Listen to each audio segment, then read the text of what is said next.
नमस्कार, मैं Rishabh Chauhan, lecturer computer, राजकीय पॉलिटेक्निक महाविद्यालय राजसमंद से। आज हम थर्ड ईयर के subject CS 310 PHP and my SQL में कुछ PHP माई एसक्यूएल कमांड्स को परफॉर्म करके देखेंगे। हमने इससे पहले माई एसक्यूएल यूज़ करके डेटाबेस क्रिएट किया था, उसमें हम आगे के कमांड्स को रन करके देखेंगे। इसके लिए हमने सबसे पहले जैम सर्वर को ऑन कर लिया है, अपाचे सर्वर स्टार्ट किया है, माई एसक्यूएल सर्वर स्टार्ट कर दिया है। इन दोनों को हमने स्टार्ट करने के बाद कमांड प्रॉम्प्ट ओपन किया है। अब my SQL use XAMPP use करके हम माई एसक्यूएल रन कर रहे हैं। इसके लिए हम लिखेंगे cd डबल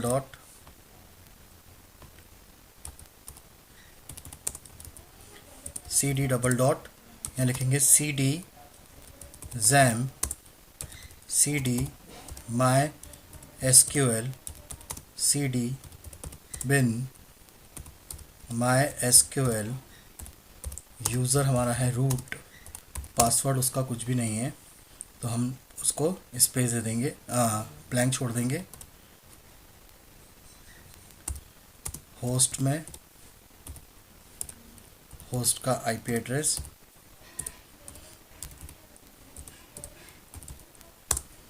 एंटर नहीं, पासवर्ड नहीं है, उसको एंटर कर देंगे। इस तरीके से माई एसक्यूएल विंडो हमारी ओपन हो गई है। अब हम देखेंगे इसमें कौन कौन से डेटाबेस हैं।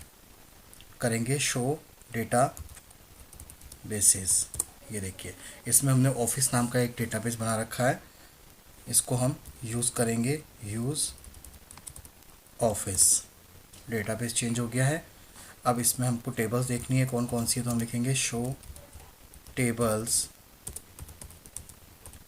ये टेबल है एम्प्लॉय नाम की। अब इसको एम्प्लॉय नाम की टेबल के डेटा को हम डिस्प्ले करेंगे। तो क्या लिखेंगे, सेलेक्ट स्टार फ्रॉम EMP। ये हमें डेटा शो हो गया है। ये एक टेबल है, इसके अंदर हमें ID, नेम, डिपार्टमेंट और सैलरी शो हो रही है। अब हम जो फर्स्ट कमांड देख रहे हैं वो लाइक देख रहे हैं। जैसे हमें उन लोगों के नाम डिस्प्ले करने हैं जो कि R से स्टार्ट होते हों, ठीक है ना। तो उसके लिए हम लिखेंगे यहाँ पर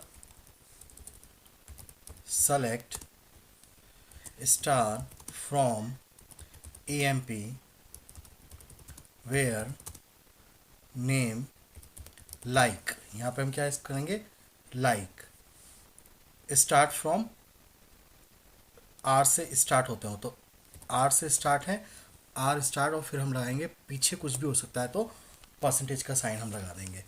तो इस तरीके से हमने ये क्वेरी लिखी है। अब हम एंटर प्रेस करेंगे। देखिए स्टार्टिंग में R कहाँ कहाँ पर है, रमन 2 बार आ रहा है, तो रमन इसलिए 2 बार ये डिस्प्ले हो जाएगा स्टार्टिंग में R। अब हम देखते हैं कि स्टार्ट तो M से हो, तो क्या लिखेंगे हम, M से स्टार्ट करने के लिए इस तरीके से ये M से स्टार्ट हो गया।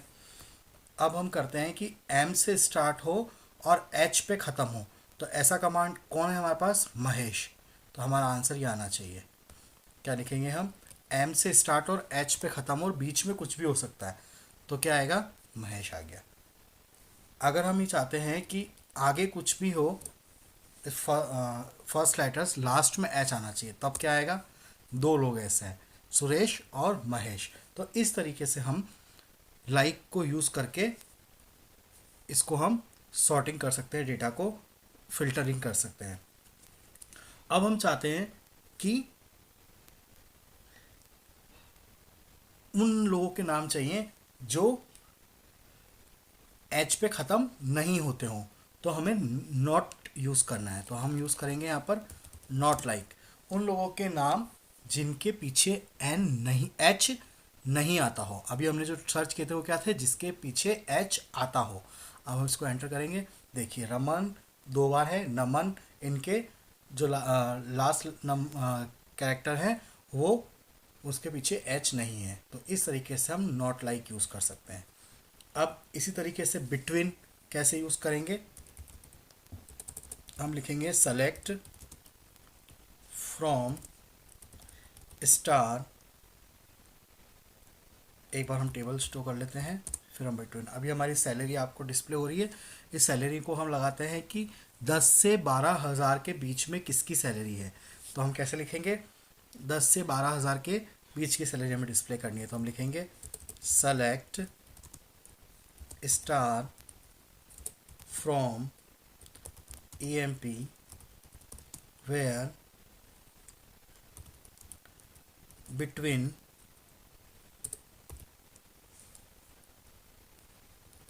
where salary sorry select star from EMP where salary between 10,000 and 5,000, 12,000 कर देते हैं,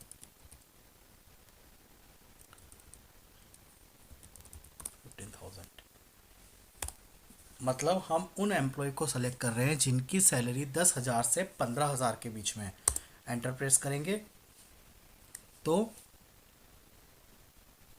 10 से 15,000 के बीच में, और इसको इंक्लूड करते हुए कौन कौन है, 3 लोग हैं, उनके नाम आपको डिस्प्ले हो जाएंगे।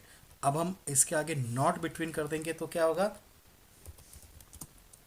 इसका इन्वर्ट हो जाएगा। 10, 15 और 12 के अलावा जो है वो नाम हमें डिस्प्ले हो जाएंगे। वो क्या हो जाएंगे, सुरेश और रमन, जिनकी सैलरी इसके बीच में नहीं है। तो बिटवीन और नॉट बिटवीन हमने इस तरीके से यूज़ करके देखा। अब हमें काउंटिंग अगर करनी है कि हमारे कितने टेबल में रिकॉर्ड हैं, तो हम कैसे करेंगे, select count star from EMP 5 record हमारे हैं इसके अंदर, तो ये काउंट हो गया। अगर अब हमें सम करना है, सैलरी का एवरेज निकालना है, तो हम कैसे करेंगे, मैथमेटिकल फंक्शंस यूज़ कर रहे हैं। Sum of salary comma average of salary from EMP। ये देखिए सारे सैलरी का सम भी आ गया है और एवरेज भी आ गया है। इस तरीके से आप कोई मैथमेटिकल फंक्शन यूज़ कर सकते हो। जैसे और भी हैं, मैक्सिमम, मिनिमम, मैक्सिमम सैलरी। अगर हमें इसे रीनेम करना है डिस्प्ले करते वक्त, अभी जैसे आपने देखा यहाँ पर सम ऑफ सैलरी में यहाँ पर कॉलम का नाम सम सैलरी आ रहा है। अगर हमको नाम चेंज करना है तो हम चेंज भी कर सकते हैं। हम लिख रहे हैं मैक्सिमम सैलरी, उसका नाम, जो नया कॉलम डिस्प्ले होगा उसका नाम क्या हो जाएगा, मैक्सिमम सैलरी। इस तरीके से मिनिमम सैलरी निकालना है तो मिनिमम सैलरी, उसका नाम अगर चेंज करना है तो कॉलम का डिस्प्ले करते वक्त हम उसको रीनेम कर रहे हैं। इस तरीके से आप लिख सकते हैं।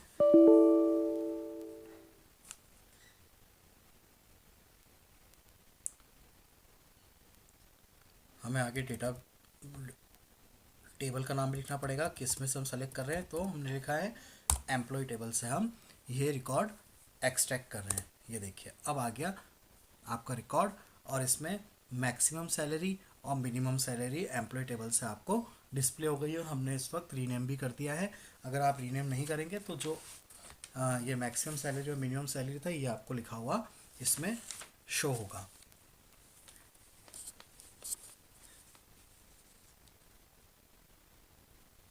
लेंथ फंक्शन भी यूज़ कर सकते हैं।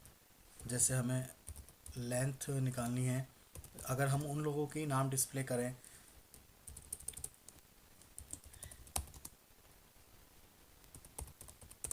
इसमें हमारा जो नाम की लेंथ है वो 5 है और 6 है, तो हमें उन लोगों के नाम चाहिए जिनकी लेंथ 5 हो।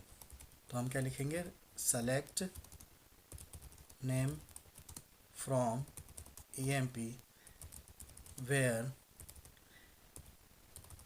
लेंथ ऑफ, कॉलम कौन सा है, नेम इक्वल्स टू 5। रन करते हैं इसको।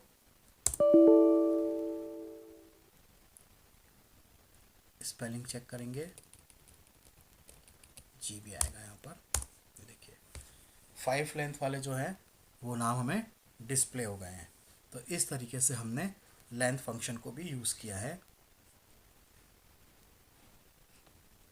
अब हम डिस्टिंक्ट यूज़ करते हैं। डिस्टिंक्ट का मतलब है कि जो रिपीट कॉलम है वो आपको शो नहीं होंगे, रोज़ वो आपको शो नहीं होंगी। Distinct name from EMP। देखिए रमन हमारा डेटाबेस में 2 बार आ रहा था, लेकिन हमने डिस्टिंक्ट कीवर्ड यूज़ किया है यहाँ पर, तो ये हमको अब एक बार ही यूनिक रिकॉर्ड इससे हमें शो होगा। अब हम ऑर्डर बाय करके देखते हैं। Star from EMP order by name.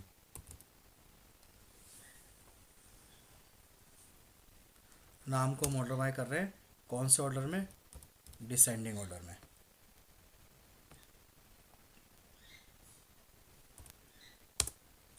ये देखिए हमारे नाम डिसेंडिंग ऑर्डर में जो हैं वो डिस्प्ले हो गए हैं। एस फिर RMNRS इस तरीके से आ गए। अब हम असेंडिंग करेंगे इसको, तो हम लिखेंगे यहाँ पे ASC।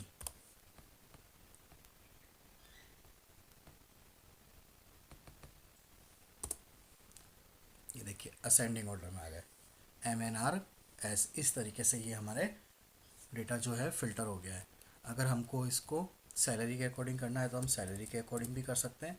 ये हम सेल लिख देंगे। अभी देखो सैलरी के अकॉर्डिंग असेंडिंग ऑर्डर में आ गया है, घटते से बढ़ते क्रम में।